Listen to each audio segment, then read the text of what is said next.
I'm going to be doing something a little bit different. As you can see, I already have the whole base built.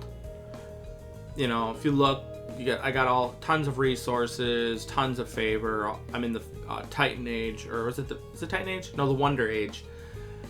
Everything's built. As you can see in the mini map in the lower right corner, you got to really like the whole half of my map is basically filled with buildings. So I cut out all the building part and leave you with this. Now, if you like this, tell me in the comment section before or like the video, because those are the only two ways that I can tell if you really like a condensed version of this.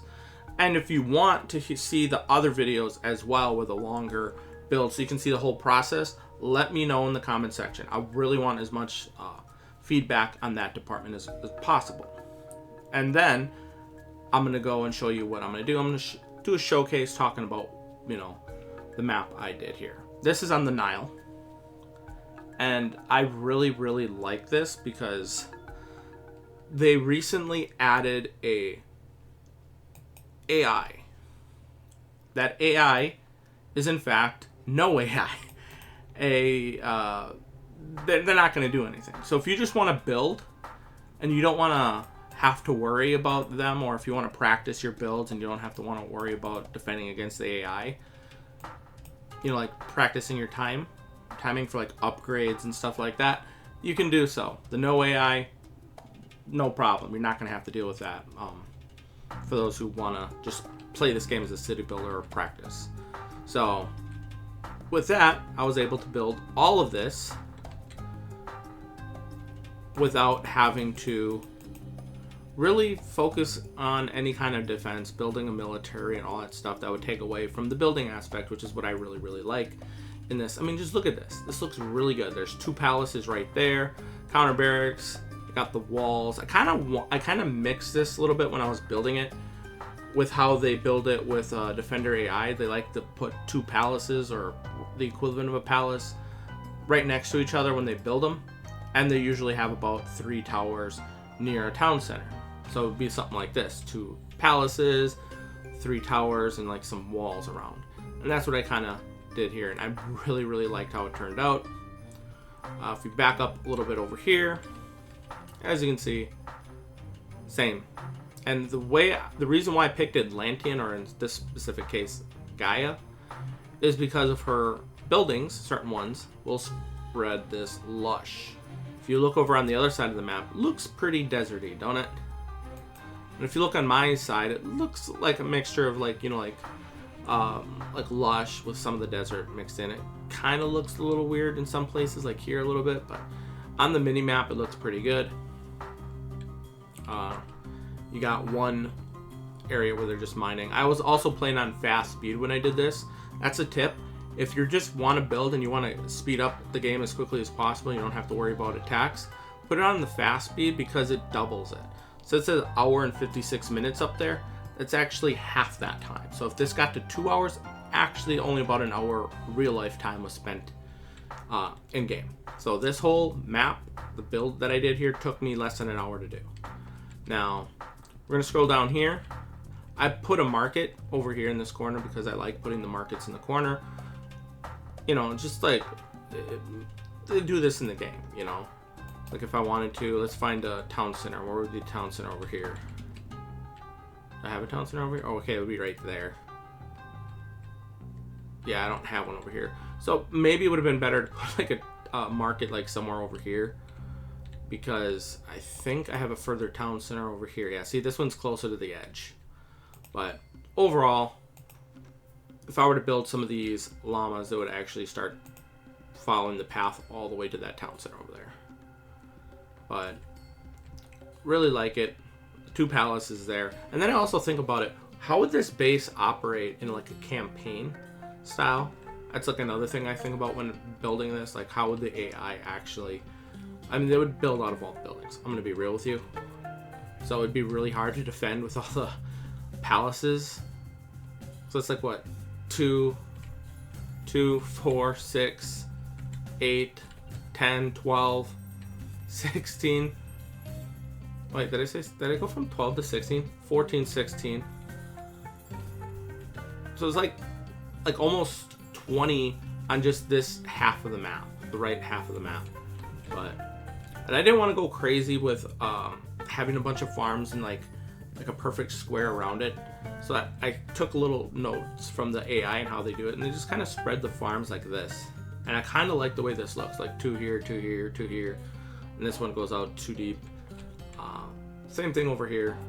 This one is like 1, 2, 3, 4, 5, 6, and then 3 right here. The tree here is kind of what's stopping this from being a little bit more uniform. This is, I believe, the base that I started out with, because I have the armory right there. So this is what I did with the first base, which I kind of like it. I like how it turned out. Then you have the wonder over here, and I really like how this turned out.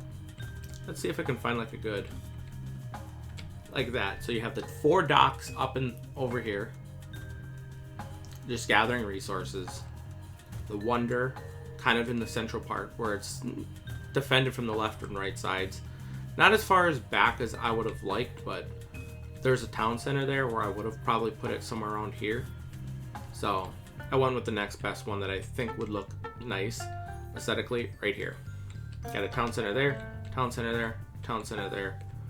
So it's like 3 nearby town centers, which I think makes this work really well. And then you have 3 boats just gathering fish, which I kind of like the way that turned out. And there's the wall, so that's kind of like on the outskirts, a little bit defended with the towers there. But what I ended up doing is, you see all this stuff right here, all these trees like this, that was from this power. This is another reason why I chose Gaia. Like, I'll use this over here. So for those who are unfamiliar, as you can see, it's sprouting up different kinds of trees, and it just goes for like the whole time. And that is why you have a whole bunch of different kinds of trees right here. I did this like all right here. So basically kind of turned this into like a little cut off area where there's only one entrance right here. And that's the trees were to, you know, get taken down from like a god power or something like that. Really not going to have to worry about them getting attacked as easily. You would have to come like this, would probably be the easiest path forward. You got a bunch of towers and a lot of buildings, like military buildings nearby, which would make it a little bit more challenging. So definitely like how that turned out. I think I already talked about this area over here. What else? Maybe I should try from a different perspective. So, over here. Here's another one where I kind of cut that area off. So you have berry bushes for some food, which if you get rid of the berry bushes, then you could put maybe some farm areas. You have also a gold mine right there to mine as well, which is very nice. I was actually thinking about making this whole area a forest, but I didn't go through with it because I think it would just looked a little weird. But the main reason why I was kind of thinking that is because that little narrow tree path right there makes it easier for a bunch of archers to come up here and just start shooting at them, which is why there's no, what do they call it, villagers there. I think they call them citizens if they're Gaia. So there's that. Overall, this area I think is pretty good as well. I did go a little bit crazy with the buildings that produce lush over here. Got a manor, the economic guild, a couple more manors just spread throughout here, and like another economic guild. I was thinking about putting a manor outside over here, which I think would have been pretty nice. And another feature that I really like about this is being able to switch how you look at the map. So you can get like different perspectives. But yeah, I'm going to take one last look at this. I think the video's gone on long enough. Otherwise, this ended up turning into a video that is almost as long as the original video. So don't really want to do that. Oh, that looks pretty cool. I like the central part of the base a lot. That looks pretty good as well. And if you use photo mode, you can actually take pretty good pictures. But yeah, that's like one last glance at it. Anywho, that's it. Thank you for watching. I'm going to end on the wonder. Peace.